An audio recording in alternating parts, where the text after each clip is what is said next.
अपूर्वाजी सुद्धा इथे उपस्थित आहेत आणि खरं तर हा प्रोफाईल किंवा हे जे काम आहे अपूर्वाजींचं हे वाचत असताना एवढं मात्र कळतंय की या 13 वर्षांच्या प्रवासात अपूर्वाजींनी इतकं काही कार्य करून ठेवलेलं, इतके कार्यक्रम असतील, सिरियल्स असतील, चित्रपट असतील, पण त्या माध्यमातून एक गोष्ट मात्र खरं आहे, आजपर्यंत घराघरात खलनायिकेला बरीचशी नावं ठेवली गेली असतील, पण ही एकमेव अशी खलनायिका आहे जिला भरभरून प्रेम आणि कौतुक केलं जातं.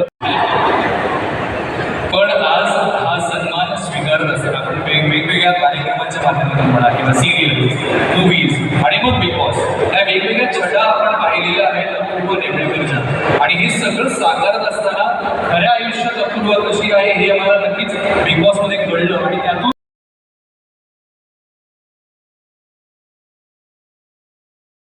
कारकिर्दची साकारलेली आहे. त्याचं कौतुक करूया.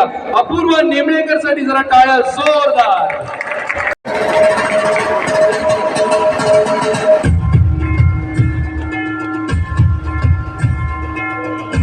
आपलंही मनपूर्वक स्वागत आहे आजच्या कार्यक्रमामध्ये. सावनी रवींद्र,